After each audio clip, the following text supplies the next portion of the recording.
והוא אחד ואין שני, להמשילו, להכבירה, בלי ראשית, עוד בלי תכלית, ולא העוז והמשרה. Shalom. This week's parasha, Tazria Metzura, deals mainly with esoteric laws of tzarat, leprosy, if that's the right translation. For us, these laws are parashat Shavua. For us, these laws are very, very foreign. But yet Chazal used these laws specifically to bring forward the concept of how to paskin halacha, how to decide what the law is. In a fascinating Mishnah in Tractate Eduyot, we hear the following story about one of the early Tanaim, Akavya ben Malalel. Akavya ben Malalel testified 4 things. One of those 4 things he brought testimony to was one of the laws of tzarat, one of the laws of leprosy, in which he had a dispute with Chachamim, Se'ar Pkuda. Hair, white hairs, which is one of the symbols of leprosy, of tzarat, white hairs that remained after the leprosy has gone. Are they tahor? Are they tameh? Are they pure or impure? Akavya ben Malalel said they're impure. Chachamim said they're pure. Akavya ben Malalel said, this is not just my view. This is a long-standing tradition. And Chachamim said, no, it's not. He came to him and said, Akavya, recant. Stop announcing day and night that this is your view, this is a view of tradition. Recant, and we will make you the leader. We'll make you the Av Beit Din, the head of the whole court. Just recant. And he says, Chas v'shalom. It's better for me to be called a fool all my days. I should be wicked 1 hour before God. They shouldn't say he withdrew his opinions for the sake of power. And he did not recant.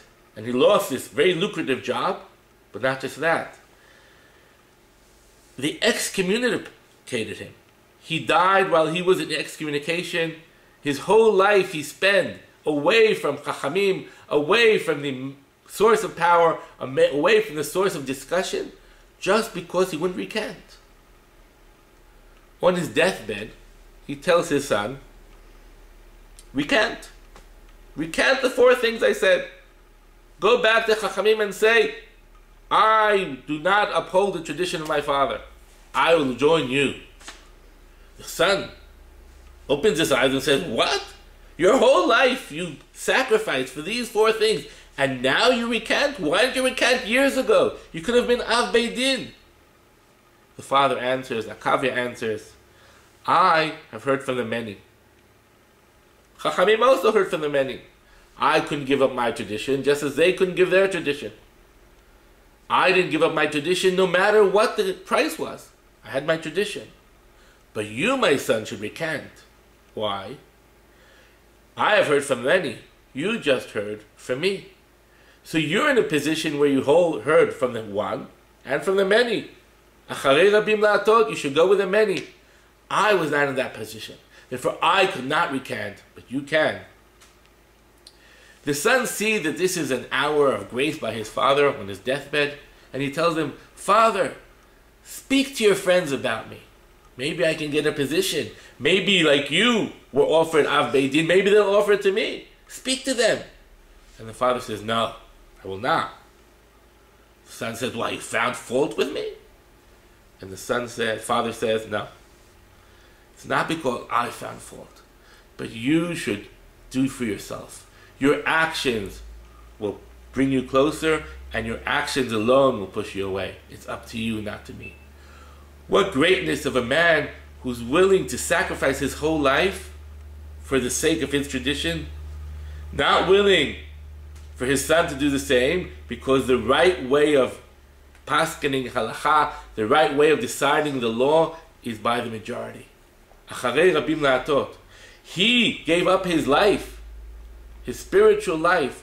He's being excommunicated because he wouldn't go against the majority he knew was true. But his son was in a different position.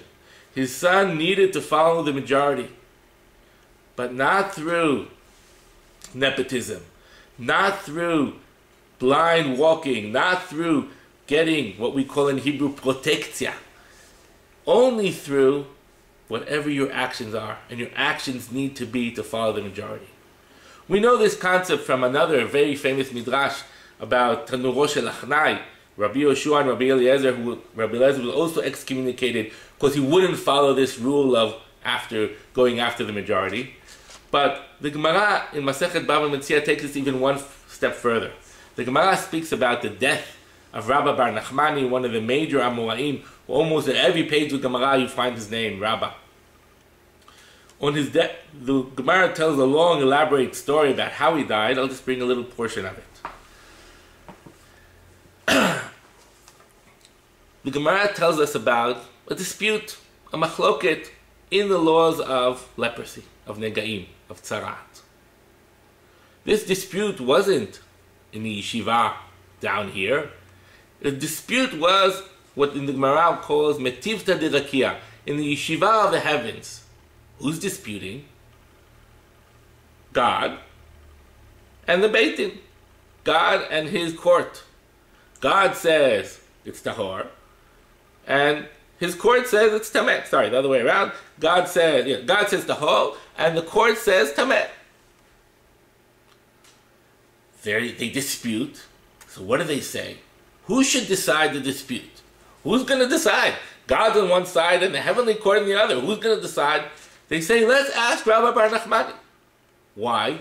Because he says he knows Negaim really well. He knows this tractate really well. Let's ask him. How are we going to ask Rabbi Bar Nachmani the question? They send a messenger for him. What's a messenger? The angel of death, who goes and brings Rabbi Bar Nachmani up to the heavens.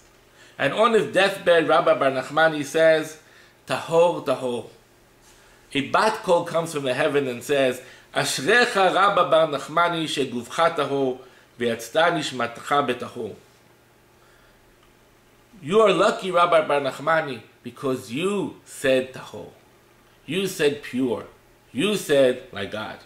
And Rabbi Bar Nachmani, on his deathbed, was brought to the heavenly courts and decided in the dispute between God and the heavenly courts. A message came from the heavens. A pitka fell from the heavens and said Rabbi Bar Nachmani was asked to the heavenly courts. The Gemara here is basically saying that the Torah is so much not in the heavens but on the earth that God himself has to turn to the earth, turn to us, to man, to find out what the proper interpretation of his Torah is. The majority rules, but the earthly majority rules.